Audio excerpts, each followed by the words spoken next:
A government housing initiative utilized precast technology to construct 512 housing units in just 12 months. The project managers estimated that using traditional construction methods, they would have extended the timeline to 30 months, 2.5 years longer. This wasn't a small-scale experiment. It represents the real-world impact of embracing precast methods at scale. Beyond speed, the quality advantages cannot be overstated. When building components are manufactured in factory settings, they undergo stringent quality control processes, impossible to implement at conventional construction sites. The controlled environment produces consistently high-quality elements with significantly fewer defects. The precision of factory production also means better fitting components and stronger overall structures.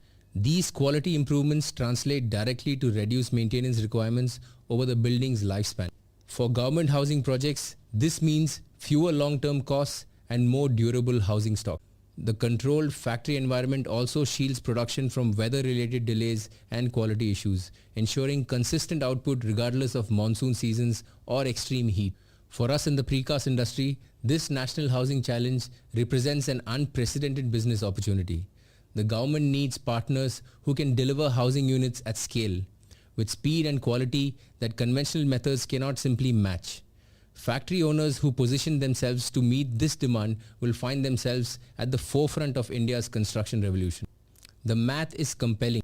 If even 20% of the required 29 million housing units were built using precast technology, that represents nearly 6 million precast structures.